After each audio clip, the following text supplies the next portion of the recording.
Greetings, beautiful people. You are listening to Outcast Radio Podcast from our studios in Sofia, Bulgaria. Good evening, of listeners. I'm Justin from Open Space Radio. Welcome to the OSB Radio. I'm here with Mr. Tsvetan. He will tell us more about himself. Who is Mr. Tsvetan?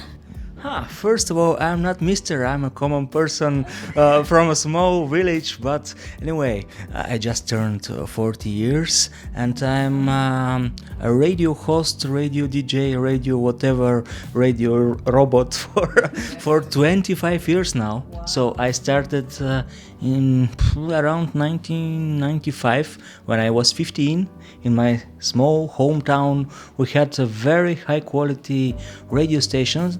It didn't survive for more than 3 years, but then another things happened. I moved to Sofia, and in the year 2001 I started working here into the building of Bulgarian National Radio.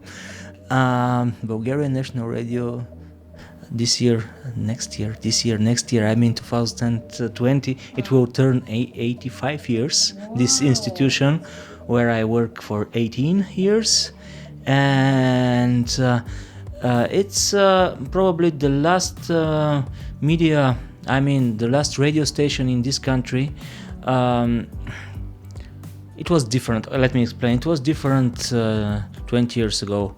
We had some other, let's say, private radio stations, commercial radio stations, which were into, let's say, valuable culture and political radio shows and so on. Now I think the national radio is the only pillar keeping, let's say, this quality, because everything else is generally about talking nonsense, stupid music. So I'm very critical to the national radio. First, I should say, I don't say it's the greatest thing in the world, but the second channel where I work, this is the channel for culture, Programa Hristo Botev. It's named after Hristo Botev, who was the first Bulgarian anarchist. Okay, he was a fighter for liberation. He was a very important poet.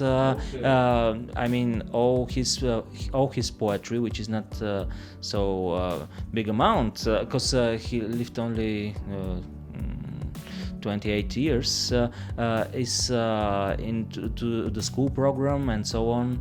Our second channel is named after him, and it's based generally or only on culture, but we still could have very critical political radio shows, because when you're the cultural channel when you're part of the cultural channel, they don't recognize you as very dangerous man for the state and so on.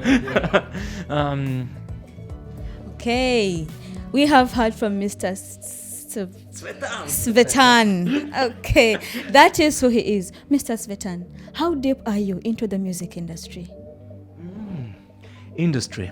So, industry is a tricky word and tricky world too. But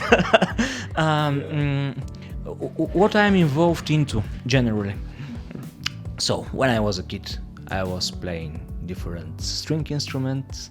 I still like it. My fingers are still into it. Did you get wounds from playing? Of course, I was a bass player too for a certain period.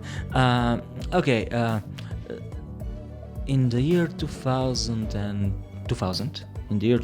I lost my the nerve of my left ear, so I'm totally deaf from the left side. And I hear much more than any other person in the world, because I adapted my... please imagine, you are not one person, you are a whole symphony orchestra in front of me. I could distinct many different sounds, let's say sections and so on. This is the good side. The bad side is when I have to play and when I have to listen something else, harmonic instruments, not a drummer or whatever, I get tired very easily, and after half an hour I say where I am. So I was it was bad luck or bad destiny. I mean, my nerve died from a flu, very rare disease. It was a kind of Australian flu, very, let's say, dangerous in the year 2000, and so on and so on. I talk a lot, I think. But the point is, the next 3-4 years, I spent in traveling here and there, listening to all my favorite musicians, because I was afraid that I will lose my other ear too, and I will lose all the music. And then in the year 2008, I started to organize concerts here. First in the building of the National Radio, because Dumo probably knows that we have a great concert venue in the radio. Have you seen it? I've seen it. And we have one more smaller.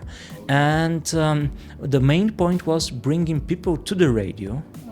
And the second point was bringing the music to the people on air, because in some small villages, you could imagine they don't have rock and roll clubs, they don't have nightlife, and when you hear something happening right now in the moment, it's very precious. I mean, this was the way we started, and this is what I do the last 11 years. The radio is, of course, involved into advertising these events. The amount of the events during the year is something like 30-40.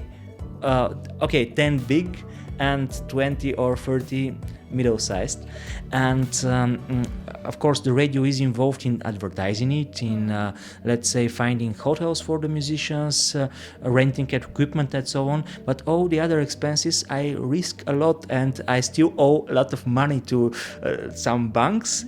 But yeah, I mean, if you don't risk by yourself, if you just rely on the, let's say, institution, even though the institution is let's say interested, you have to be, I take the responsibility that way. You should be responsible 100%, and if the institution decides to help you, it's okay, and it's really helpful. But the problem in this small country here is that probably because we were under different dictatorships before, and even the last 15 years we have these hidden dictatorships. They're just the same people painted themselves in another party's colors and so on. And being into this, let's say, a specific situation, the people are always very shy. They wait for the state to help them, or to any agency to help them, and they don't take the risk by themselves. This is very characteristic thing about the Bulgarian culture right now. So this is my opinion. I don't say it's 100% true, but I feel it this way. And under the name Alarma Punk Jazz, we organized probably 500 events the last 11 years. Some events were really small, for 25 people. Some of them were for 400 people. So my greatest, so under the head of Alarma Punk Jazz, I started another initiatives, and probably this would be interesting for your audience too. So is the radio show for the listeners in South Africa or somewhere else, or all around? It's South Africa, it's Bulgaria, obviously, it's India, it's Tanzania. Great. Yeah.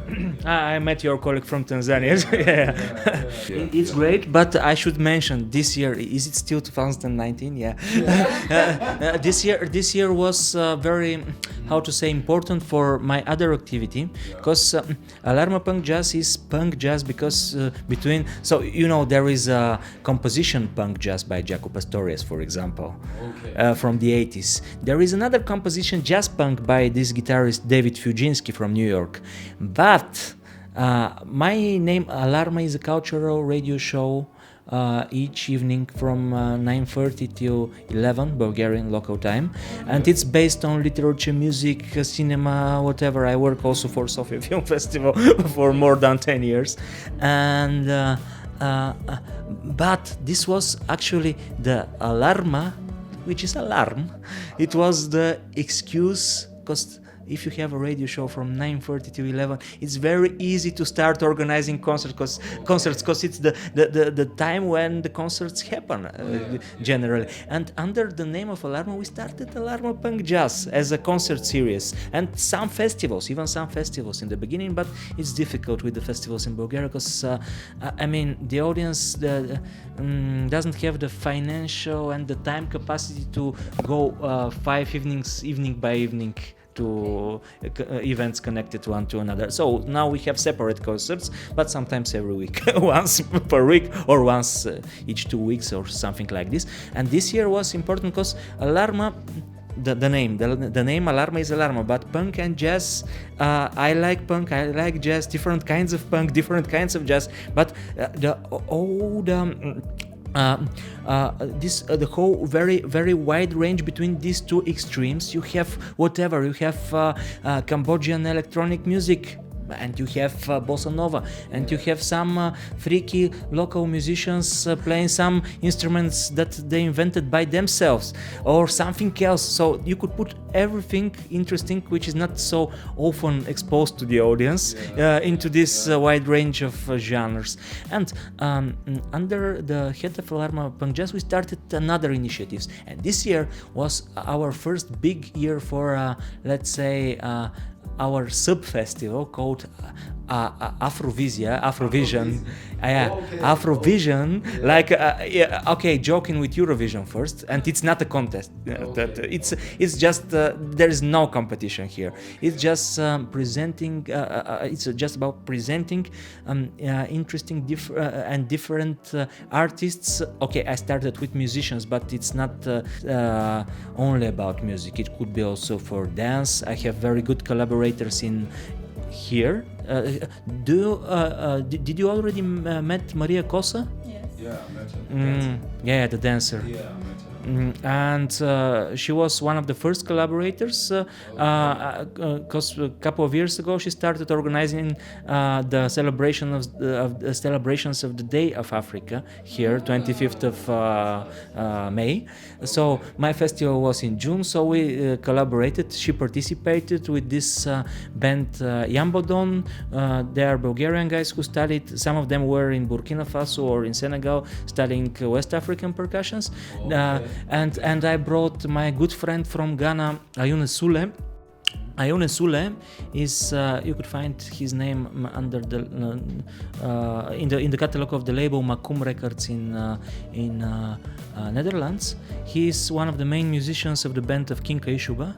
He's from the north of Ghana, and he's playing kologo, traditional guitar, two-strings guitar, and he had been to Bulgaria a couple of times, and exactly the same day when I organized Afrovision, it was, let's say, it was not a coincidence, it just happened to be here, and he already had his Bulgarian trio from 1 year ago.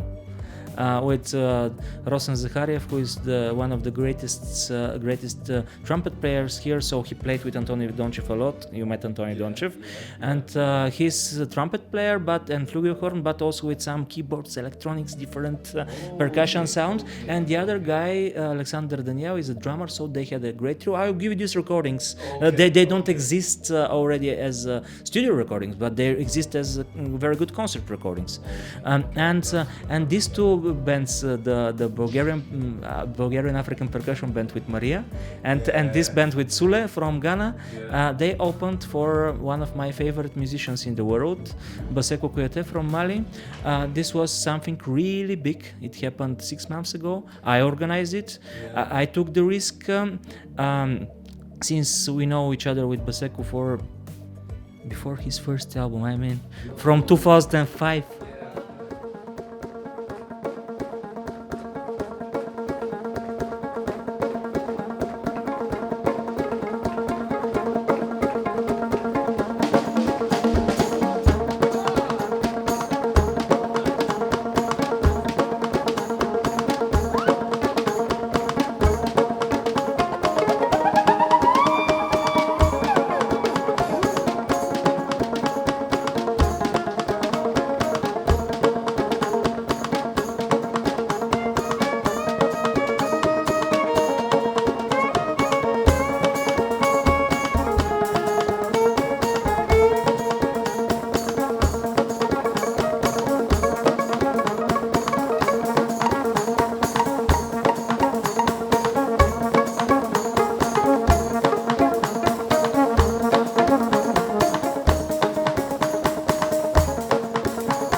and it was a good opportunity to happen. A concert like this, and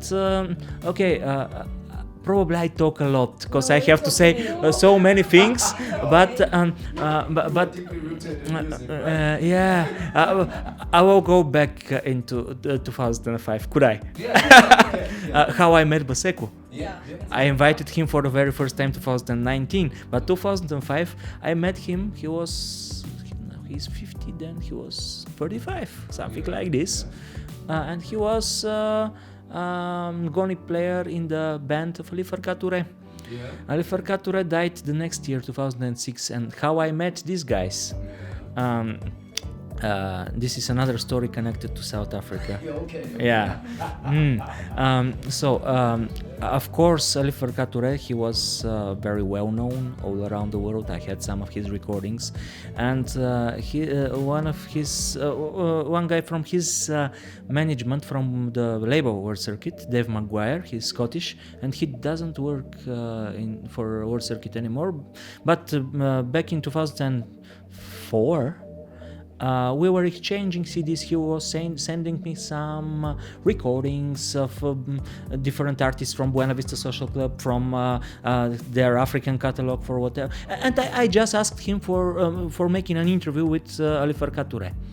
And then he said, Ali Farka, it was in December 2004, and he said, next month Ali is coming to Europe for the very first time for the last 10 years. He haven't been to Europe for 10 years. And it would be a very big concert in Palais Beaux-Arts in Brussels. And he asked me for a special, Dave asked me for a special favor. Could you find a Bulgarian Cremona guitar from Kazanluk? This is a town in the south where they produce them. It's a big factory, still working and still doing very well. Could you find him this specific type of guitar, which is, could you imagine? This is normal, let me explain it, normal acoustic guitar, but the shape is like this. How to explain it for the radio? With second resonant hole.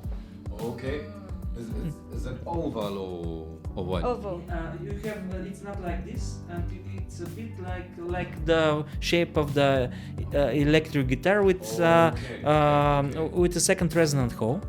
And the neck is a bit thinner than the classical guitar, for example. And it's a very good guitar for blues, actually. And everybody, in my childhood, everybody had this guitar at home, that specific shape of guitar. And they were not the best in the world, because, for example, after a couple of years, the strings were going a bit high from the neck, but this is a good excuse to have the pain in your fingers and to become and to feel the pain into the music. But I love this guitar. This was my uncle's guitar, and so how does it sound different from the usual guitar, the electric guitar? No, it's just a good metal string guitar. It's not for plastic strings, for example. I switched to plastic strings at the age of 35. I just discovered it. So, but what I wanted to say, many years before the Grammys and whatever, Ali Farka Touré, as a young man of 20-something, his first international gig out of Mali was in 1968 here in Bulgaria on the big youth festival. Do you know what is this? So it was in the communist countries. They had this, let's say, gatherings. So it was probably coincidence that it was the same year, 68. You imagine Vietnam and whatever else. But it was not only a coincidence. It was a kind of platform for meeting different people from different socialist countries, but also from the West, from everything, from everywhere else. It was called Youth Festival, and for a whole year, Sofia was like, center of the world. He came as a young man, member of folkloric band from the region of Mopti in Mali, and he was playing traditional string instruments. I don't know even goni or something else. He was playing this one string violin too, but he bought his first guitar here in Bulgaria, and it was this model, Cremona from 60 something. So they stopped to produce this model in 71, just 3 years after.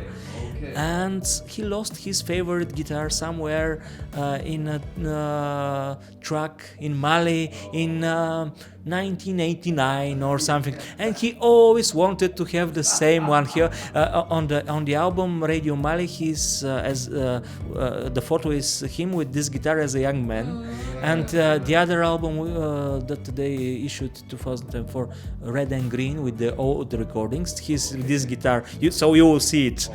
And Dave asked me, could you find him one, just to make him a surprise? And I started to search, because he told this to me in the very last moment. The concert was something like in 5 days, and it was a deep winter, real winter, not like this winter. It was really snowing, storms, whatever. And January. Usually we are very poor in January. I mean, when I say poor, it means that I have something like €2 in my pocket, and I don't know what would I do next, let's say, 3 weeks. Okay, from February there is another job again and so on, but in the deep winter it's very difficult. So I understand the bears and the winter sleep. So this is something let's say natural for me. And he said, could you find one? And I started to search, and all the guitars that I found, they were in a relatively bad shape, because we didn't respect this guitar as we had to. I mean, this was the cheap guitar that everybody had at home, and the best shaped guitar that I found, it was my guitar, but it was the body was it had not a scratch, but what was the English? Crack. And I found a very good luthier. He said it's impossible to do it for 2 days, but he did it. Yeah. And at the end, I had the guitar how it have to be, and then I typed to Dave immediately, I found it, and he immediately calculated DHL services, and then he said, it's nonsense, it's much 3 times cheaper to buy you a ticket. Would you to bring it by yourself? Would you like to come to see the concert? And I said, of course. And Ali Farka was crying when he saw it. After many years, I have met his son Farka Touré and his nephew Afel Bukum here and there in different countries, and they always remember this guitar. It was at home on the wall. Actually, he died. Ali Farka died 1 year after, 2006. He had cancer and so on. So I mean, this was a very good, let's say, way for me to communicate with the king of Malian music. And this was the way I met Baseku. He was a musician in his band. Okay. So very long story. But after 15 years after, in 2019, when Tsibusile Kaba came here, he was here for 5 concerts. My good friend Ivan Hadjivelikov, please remember this name. Ivan Hadjivelikov, I should meet you with him. He has another small company of DJing and organizing concerts. He organized, let's say, some great things here. I mean, the band of 3 different bands of Shabaka Hutchings, for example. He brought even his South African band, the Ancestors, here, with Tumi Mugorosi and all these people. And he organized Saul Williams, for example, and Gonja Sufi. And this guy he still has a very small company of 1 person, and sometimes we collaborate. But you see